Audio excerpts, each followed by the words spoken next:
বাংলাদেশ একটা নতুন গণতান্ত্রিক রাজনৈতিক বন্দোবস্তে যাবে, যেই দেশে মানুষের মর্যাদা তৈরি হবে, যেই দেশে ন্যায় বিচার পাবে, যেই দেশে প্রত্যেকটি মানুষ সুযোগের সমতা পাবে। অন্তর্বর্তী সরকার জনগণকে ঐক্যবদ্ধ করুন। রাজনৈতিক দল, শিক্ষার্থী, শ্রেণী পেশার সমস্ত সংগঠন, প্রতিনিধি সবার সাথে বসুন এবং ঐক্যবদ্ধভাবে এই পরিস্থিতি মোকাবেলা করার চেষ্টা করুন। কঠিন কাজ করছেন, কিন্তু মনে রাখবেন এই যে শহীদেরা, এই যে আহত লড়াকু যোদ্ধারা, তারা যে দৃষ্টান্ত স্থাপন করেছে, এই জগদ্দল পাথর এই লড়াকু লড়াই ছাড়া কোনোভাবেই নামতো না। কাজেই রাষ্ট্রের প্রতি সরকারের অনেক প্রতিষ্ঠান আছে। আমরা অবিলম্বে এমন একটা কমিশন, এমন একটা কর্তৃপক্ষ চাই যারা আমাদের সমস্ত শহীদের তালিকা পুঙ্খানুপুঙ্খভাবে করবেন। একজনের শহীদ তারা যাতে তালিকা থেকে বাদ না যান, একজন শহীদ পরিবার যাতে কোনোভাবে তাদের মধ্যে কোনো আক্ষেপ না থাকে, তাদের পাশে দাঁড়াতে হবে। তাদের প্রত্যেকটি পরিবার যে ভয়ঙ্কর ক্ষত তাদের হয়েছে, যা হারিয়েছেন তারা, সেটা তো পূরণ করার কোনো অবস্থা নেই। আমরা সকলে মিলে তাদের পাশে আছি, এটাই তাদের মধ্যে সান্ত্বনা। এই দেশ তাদের সন্তানের স্বপ্ন অনুযায়ী চলবে। বাংলাদেশ একটা নতুন গণতান্ত্রিক রাজনৈতিক বন্দোবস্তে যাবে, যেই দেশে মানুষের মর্যাদা তৈরি হবে, যেই দেশে ন্যায় বিচার পাবে, যেই দেশে প্রত্যেকটি মানুষ সুযোগের সমতা পাবে, বৈষম্যহীন বাংলাদেশ হবে। এই স্বপ্ন বাস্তবায়নের দিকে সেটাই তাদেরকে সান্ত্বনা দিবে। কাজে আমরা এমন একটা কর্তৃপক্ষ দেখতে চাই, অবিলম্বে একটা কমিটি গঠন করুন যারা সমস্ত শহীদের তালিকা প্রণয়ন করবেন, প্রত্যেকটি শহীদ পরিবারের কাছে যাবেন এবং তাদের পরিবারের দায়িত্ব গ্রহণ করবেন। প্রত্যেকটি আহত লড়াকু যোদ্ধার কাছে যাবেন, তাদের সমস্ত চিকিৎসার দায় দায়িত্ব গ্রহণ করবেন। তারা ভবিষ্যতে কিভাবে তাদের জীবন যাপন করবে তার ব্যবস্থা করবেন। সাংবাদিক আশরাফ কাসার ভাই একটু আগে বলেছেন, অনেকভাবেই তাদের ব্যবস্থা করা যায়। লুটপাট, অর্থ পাচার, দখল, এই দেশে যা হয়েছে, কেবল তার কিয়দংশ উদ্ধার করলে বাংলাদেশ নতুন যাত্রা করতে পারে। আর আমাদের এই শহীদ লড়াকু যোদ্ধারা, আমাদের আহত লড়াকু যোদ্ধারা, তারা মাথা উঁচু করে এই দেশে দাঁড়াতে পারে।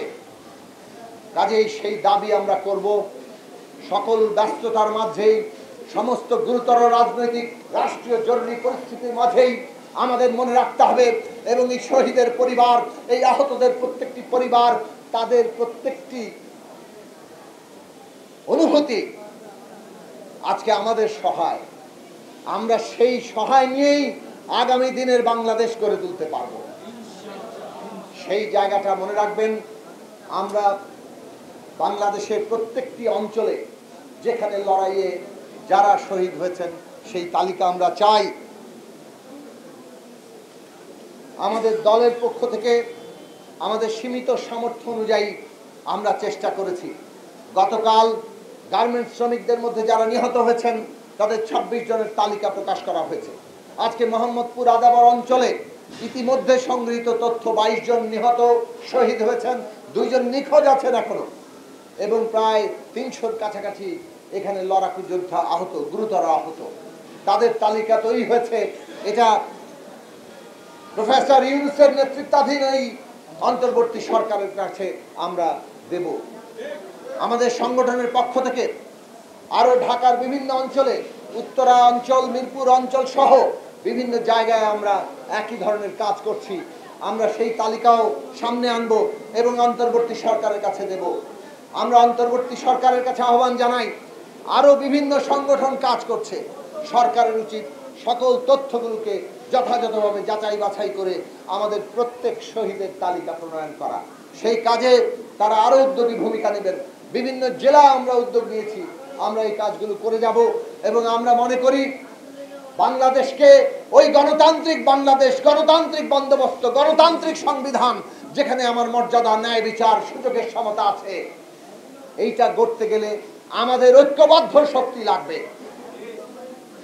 যারা বাংলাদেশকে আবার ওই ফ্যাসিস্ট শাসনে নিয়ে যেতে চায় কিংবা তারই পুনরাবৃত্তি চায়, তাদের বিষ দাঁত ভেঙে দিতে হবে।